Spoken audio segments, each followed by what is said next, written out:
What is going on, everybody? Welcome to episode number 14 of our Minnesota Vikings franchise here in Madden NFL 20. We've got Week 16 action against the Green Bay Packers at home on Monday Night Football, as well as the Week 17 matchup between the Vikings and the Bears to finish off this 2019 regular season. We know for a fact that we are already in the playoffs, so these games, they really don't mean much other than bragging rights for 2020, and we can see the first two plays of the game for Green Bay with 7 minutes and 29 seconds left to go in the first quarter. Our first possession didn't result in any points. They get Aaron Jones for a big-time gain and a touchdown. So after all that, in week number 2, and we beat them 27-0, I think was the score, they kick us off here with a touchdown, winning now 7-0 early in the first. But nice job by Anthony Harris to bust this play up in the backfield. It's going to push Green Bay to a 4th and 10, and as per usual, Mason Crosby is inconsistent, and he's going to miss a field goal to put them up 2 scores. It's still going to be a 7-0 game here. So you guys will notice we're going pretty quick here in this game because, like I mentioned before, it doesn't really do anything for the standings, and we're already knowing that we're in the playoffs. So we got some quick highlights here between Green Bay and Chicago, and then for next week we'll get into the playoffs and see who our matchup's going to be against. But here's a nice catch to Stefon Diggs. Nice throw as well. Going to get to the 1-yard line, and Alexander Mattison busting off some tackles. He's going to find himself into the end zone for the touchdown, the first one for the Vikings in today's game. It comes with 8:05 left here in the second quarter. Rodgers dropping back in a 7-7 game here, and Jakeem Grant, the former Miami Dolphin we knew out of Texas Tech. He was kind of that walk-on guy that didn't really get a shot. Came to Texas Tech, was a big-time player for them, and he's finding himself a home in Green Bay, apparently. He was okay. He was decent out in Miami, and I think they're just finding a good way to use him in this offense. But here's a pass almost going to be picked off, shooting for Josh Doctson on the outside on that little wheel route, that little switch route, and he's not going to catch this thing, so we have to settle for a field goal. It's now 14-10. Rodgers fires out to the right, going to connect with Devontae Adams, but the ball was not over the line, and it's going to settle for a field goal attempt here, and a block by Mike Hughes, and Harrison Smith goes all the way for a touchdown to pretty much end the second quarter. So we're going to go into halftime with a 17-14 lead, and Green Bay's a little stunned at this point because that was a huge play. They could have been up 17-10. Instead, we take the lead 17-14. Did a little simulation here, and Aaron Rodgers throws an interception to Anthony Harris, who's been money as far as the turnovers go. But we do have a flag on the play here as we're nearing the red zone. We're at the 12-yard line. Dalvin Cook dives for the end zone. I think he got in, but it didn't matter because there's a holding in the backfield from Brian O'Neill. So 2nd and 20. Cousins, he's going to fire to... Oh! Stefon Diggs! What a catch! They're going to rule him down at the 1-yard line, though. And I seriously thought that he caught that in the end zone. Like, he caught it a little short, but he rolled into the end zone. I don't think he was touched until he got to the end zone, or at least the goal line. And let's just take a look at this, man. Threw it right over top of the DB and just full extension. That's an insane grab, and it looked like the ball was over the line. If anything, it was touching that white goal line as when he was touched, when he was down. But they're going to come back, they're going to review it, and they're going to say that he did not get in the end zone. Cousins is talking to him like, what the heck is that all about? So I did throw the challenge flag, and it's no good. It's not going to count for us. So no touchdown for Stefon Diggs despite the Herculean effort to make that type of catch.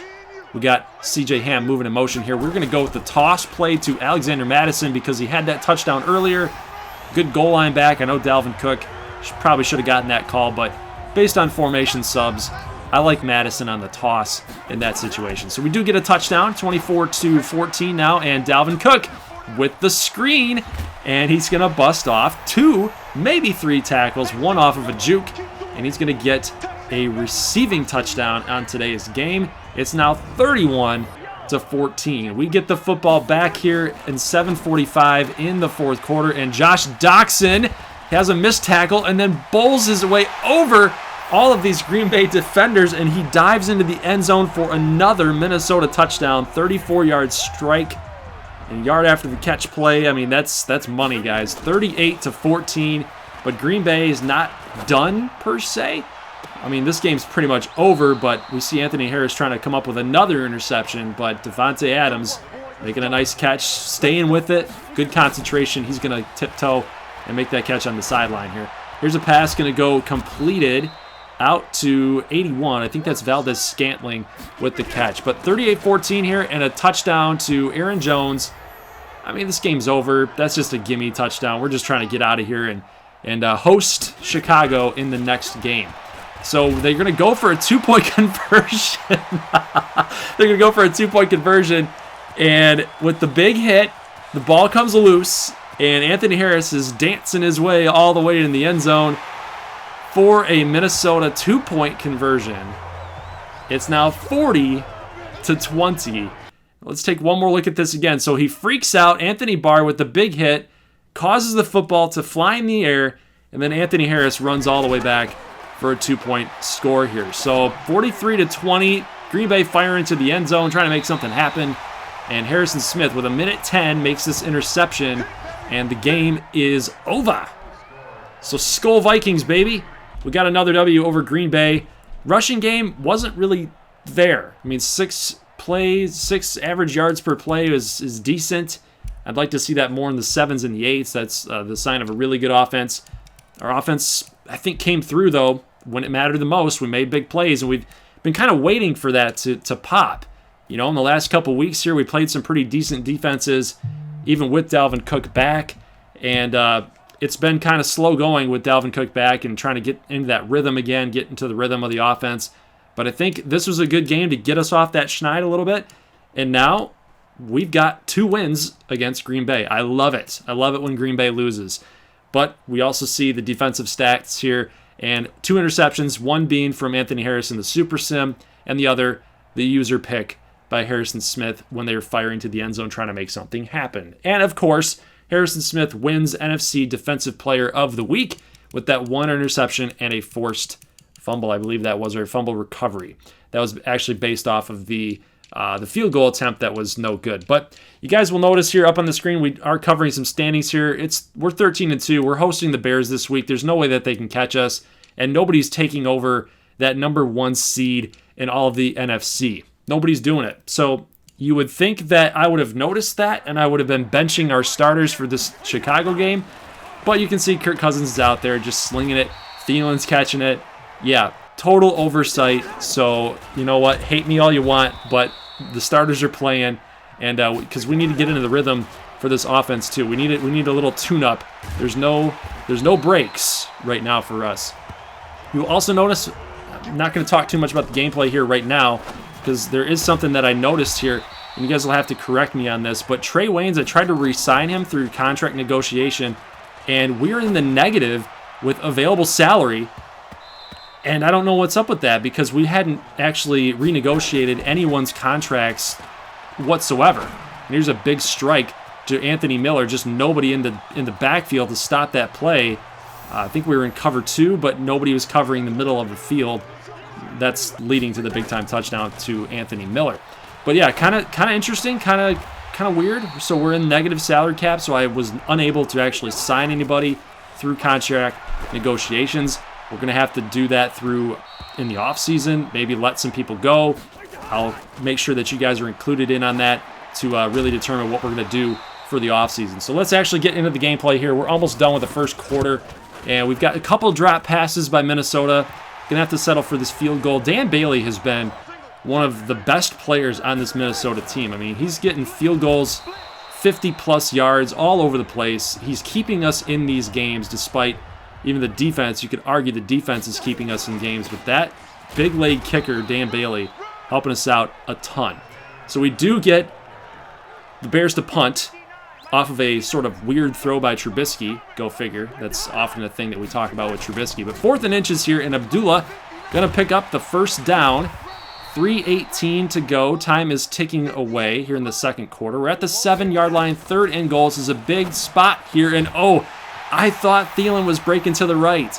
He broke left and threw it right over top of the DB. I don't know how he came up with this, but you know what? That's why Adam Thielen is so good. And Kirk Cousins, he's pretty decent himself, right? Second quarter, 2 seconds left. They're going to go for a Hail Mary and nothing doing. So Minnesota has a lead into the half, 13-7. And again, this game does not really matter. It doesn't matter. The Bears can't catch us. No other team in the NFC can catch us. You would think that I would be resting our starters and doing everything possible to rest our starters. Colt McCoy, maybe Kyle Sluter should have gotten this start. I mean, I wasn't thinking. I'm sorry, guys, but I wasn't thinking. 3rd and 1 here, and Trubisky throws short to Allen Robinson, and it's going to be no good. So we're going to have to punt the football back to us. Cousins going to get dropped. And you know what? At this point, I'm thinking to myself while I'm doing the editing, I'm thinking, you know, that would have been really bad if Kirk Cousins keeps taking all these sacks and then he gets hurt for the playoff game and he can't play. That would be really dumb. But I promise you, Kirk Cousins comes out healthy, so no need to fret. But 4th and 4, we're punting. And why do we show special teams? Because bad things or good things happen, depending on who you're rooting for. So Allen gets the punt blocked. Now Chicago has the football here. 3rd and 10 at the 16. And Trubisky going to fire left. And not Kendricks, but Harrison Smith and Trey Waynes makes a nice play in coverage to get Chicago to settle for a field goal. So 13-10, and Cousins again going to get sacked. Leonard Floyd coming on in. 2nd sack of the game. Chicago now has 2 sacks on the game, so all coming from Leonard Floyd here. Pass is going to go right over top of Fuller. Wow. So Cousins and Diggs got a little connection going on. That's a good thing to see. 3rd and 3. Got to get rid of the football here. Laquan Treadwell with a catch in wide open spaces. He's going to get maybe 5 or 8 extra yards after the catch. That's his first reception of the game. 9 minutes here in the 4th quarter, so we're just starting that back up again. Looking for RB. Can't get the throw off. And Lynch is going to get the sack. 2nd and 18 now. Cousins. Pressure from the left tackle and the right tackle spot. Lynch gets another sack. This is unreal. So Floyd and Lynch have 2 sacks apiece, and Cousins gets hit again, and the football is going to get scooped up from a fumble by Roquan Smith. Yep, that just happened. Chicago takes the lead, 20-13. Minnesota trying to make a comeback. Jordan Taylor threw a risky type of throw in traffic, but somehow, some way, Jordan Taylor comes up with this catch for 22 yards. That's unreal right now. But Cousins going to fire deep to Diggs. What a catch! Right over top of the defender. Awesome job by Diggs. Good connection there between Diggs and Cousins. And now we're in business again, guys. We have a chance to tie the football game here. Pass complete to Jordan Taylor, and he's going to get dropped at about the 2-yard line. Thought that he could have at least done a little bit of shimmy shake, a little bit of juke there, and probably would have gotten in.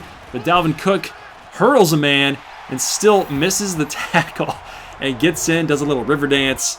I like it. I love it. So it's 20-20. Defense has got to come through here. We got to stop them from getting into field goal range, but Kendricks can't get back there. That was a user error. But then again, no DB was on that side, and it's going to be a big game. Anthony Harris can't get into the backfield. He read the play to get in the backfield, but just didn't happen. And Tariq Cohen again, Harrison Smith usered up, can't get into the backfield, and it's going to set Chicago up at 2nd and goal at the 8. 41 seconds now. We are out of our timeouts. We need a fumble. But it's not going to happen, guys. It's not going to happen. We're not going to get a turnover. We need a block here, and that's not going to happen either. Time is off the clock. We got triple zeros. We are going to lose to the Chicago Bears at home. Not really a good way to go out on the season. And Chicago didn't really play that good. 125 passing yards and 105 rushing. We just couldn't stop the run. Defense, I thought, played decently. other than those 2 big plays at the very end, just wasn't quite good enough. But you know what? I think we're fine. We're going to be okay. We're going to reveal who we're going to go up against in this NFC Divisional Round. We're not going to be playing in the wild card since we have a first-round bye, and we have home field advantage, which is good for the Minnesota faithful to come on out. And we got to get that horn going, right? We got to get that horn going against our opponent there. But Laquan Treadwell, I like what I saw there. Nice little in route, a deep in that he ran. Got that 1 catch for 23 yards, so that's good. But Riley Reef, left tackle, 4 sacks given up. Right tackle, O'Neal.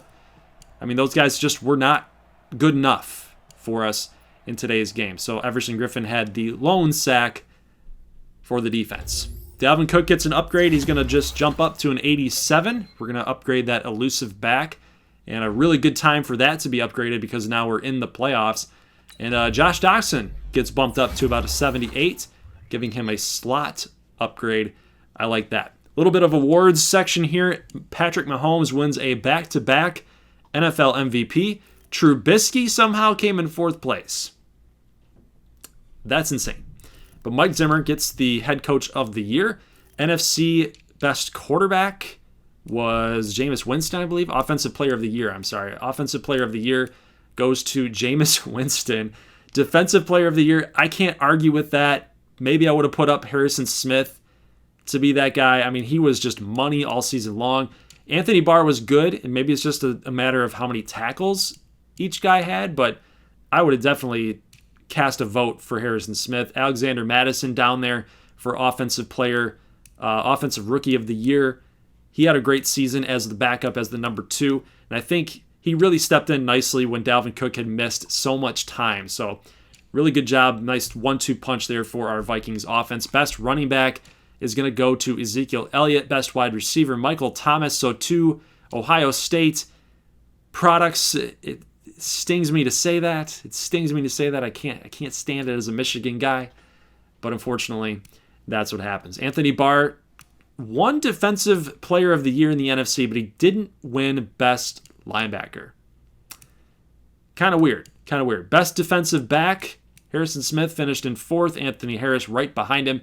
And best kicker, Dan Bailey finished in 2nd, right behind Aldrick Rosas. Kirk Cousins, I thought he played decently. Outside of really the last few weeks, I thought that he's kind of on pace with his normal Kirk Cousins types of seasons. 66% completion percentage, 24-11. I think that's a Kirk Cousins style of season, especially after missing his primary running back for the majority of the season.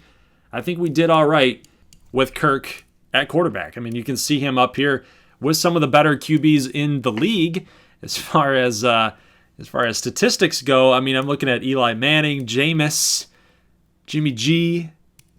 It's kind of a weird group, in my opinion, but we also see, Goff, Wentz, Watson. Those guys are down a little bit lower than they should be, in my opinion. So just kind of a weird season in this Madden simulation here. But we will notice that running back-wise, we're not going to have a 1,000-yard rusher simply because Dalvin Cook was out for so long. Split carries with Alexander Madison just to get him healthy. So it was kind of a timeshare, maybe just a little bit between the two of them. Obviously, Dalvin Cook, when he was healthy, was the primary back. And I'm not saying that he won't be our primary back going forward. Receiving-wise, because we're more of a run-laden first type of team, we didn't have a 1,000-yard receiver as well. I believe that Diggs was at about maybe 600 or 700. I know that Thielen was in the 800s to 900s as far as receiving yards go. So it was a good season for both receivers. They just didn't eclipse that 1,000-yard season as receiving numbers go. Defensively speaking, where is Danielle Hunter? He definitely did not have single digits in sacks. I can promise you that. So I didn't see him on this list. I can promise you this, though, guys. He had double digits in sacks. I think he had maybe 12. So he should have been on this list as far as the NFL goes. But if we went to the Vikings screen, he would show up. So kind of weird that he didn't show up with the NFL stats defensively. But just another glitch, man. Just another glitch. Go figure in Madden. Interceptions. Anthony Barr at linebacker had 4. He was right up there with a lot of DBs. Miles Jack also had 4 as a linebacker. Forced fumbles, 10 for Harrison Smith. He was the only guy in double digits. Fumbles are very hard to come by. And I think that was mostly due to the slider set and, of course, the superstar X Factor. But since we changed them, fumbles went down, and they went down to a normal amount. Dan Bailey was absolutely money for us. He led the NFL in field goals made, and it wasn't even close. Former Viker Vedvik had 22 for the Cardinals. Dan Bailey saved us so many times during this season. So that is the playoff picture, guys. There you go. So the Dallas Cowboys advance from their wild card spot at 8-8, and they're going to be taking us on at home.